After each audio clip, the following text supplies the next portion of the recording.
Konser jumlahnya adalah sejauh ini 2% dari tiket yang terjual, atau jika tidak memakai tiket maka 2% dari ongkos produksi musik atau ongkos produksi yang berhubungan dengan musik.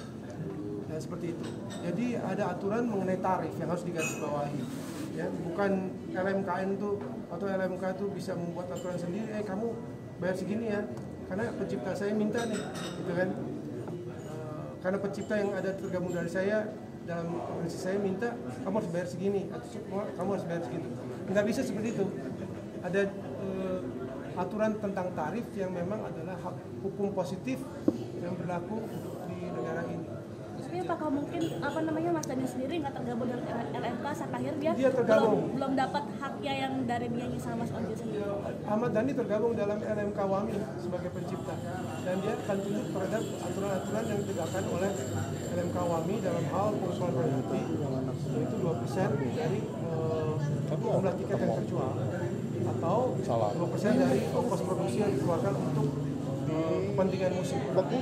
Sampai Mas Ahmad Dhani ngomong belum dapat royalti dari Mas Once, gimana? Saya nggak mungkin bayar royalti ke dia, karena saya akan saya kan main diundang oleh event organizer.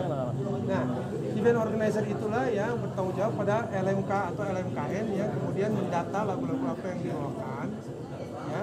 Lalu event organizer sebagai user harus membayar sejumlah uang kepada LMK atau LMKN. Nah, jumlahnya berapa? Jumlahnya adalah 2% dari tiket atau 2% dari ongkos produksi yang dikeluarkan oleh event organizer. Dari LMK dan LMKN, uang ini dalam periode-periode tertentu akan disalurkan kepada pencipta yang tergabung di dalamnya. Satunya adalah Ahmad Dhani. Bukan Mas Once yang nggak bayar. Bukan, saya nggak bayar. Tapi itu penyelenggara gitu ya. Urusan penyelenggara event musik dan lembaga pengumpul royalti yang bernama LMK dan LMK. Tapi sebetulnya bagaimana sih hubungan Mas Once dengan Ahmad Dhani? Ya baik-baik saja. Karena banyak statement yang dikeluarkan kurang baik lah untuk Mas Once sendiri. Biasalah. Sakit hati karena salaman sama Presiden Jokowi. Seniman itu kan pandai mengelola rasa. Pandai mengelola rasanya mungkin jadi lagu baru. Tapi hati-hati bahwa seniman itu kadang-kadang nih, bukan saya katakan semuanya ya, seniman itu kurang pandai kadang-kadang sebagian dalam mengelola informasi untuk menjadi kesimpulan yang objektif ya. Saya ini kan kuliah hukum, saya bisa mengelola informasi hukum lalu mengeluarkan statement dan kesimpulan yang objektif.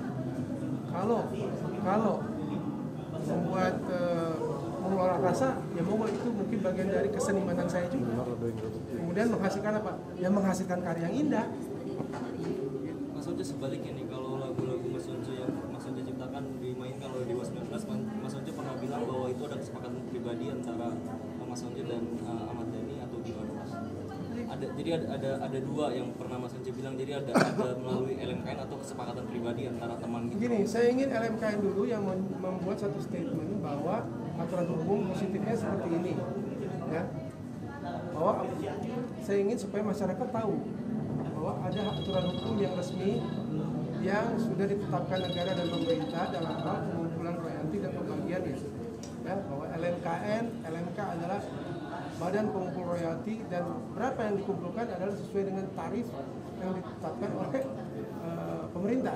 Itu dulu, ya, sebarkan dulu itu ke masyarakat. Baru saya sebagai teman itu bisa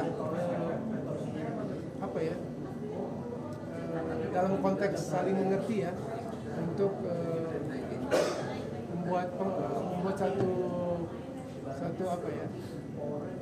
negosiasi, bisa dikatakan gitu. Tapi secara rileks lah, antara teman saja, bukan dalam konteks hukum, bukan dalam konteks aturan. Itu adalah bentuk simpati dari performer untuk pencipta. Mas, tapi kan LMKN ini kan turunan dari PP Royalti Musik nomor 56 ya. Ada yang cacat nggak Mas sejauh ini menurut Mas Once? Kalau cacat, semua aturan di dunia ini, di dunia ada aja cacatnya. Penerapan LMKN gitu Mas, apa itu? Ada pasti kekurangan sana sini. Tapi kita mau pilih apa? Mau pilih khayalan di kepala kita bahwa seharusnya seperti ini, seharusnya seperti itu. kemudian membuat aturan sendiri atau melakukan sesuatu berdasarkan apa? Berdasarkan hukum positif yang sudah ada. Lalu kemudian kita masuk dalam sistem yang ada dan memperbaikinya. Ya, kalau tidak secara keseluruhan tapi sedikit-sedikit. Itu lebih baik saya kira daripada membuat satu gerakan-gerakan lalu aturan-aturan sendiri yang mengacaukan sistem yang sedang dibangun.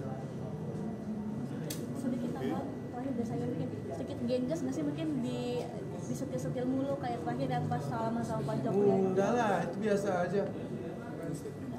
Nggak ada kekecewaan dari sendiri atau apa? Enggak, ya silakan aja. Publik nanti kan bisa menilai apakah suatu pernyataan itu adalah pernyataan yang objektif atau sekedar pernyataan perasaan di satu tempat tertentu yang mungkin akan disesali di kemudian hari. Oke.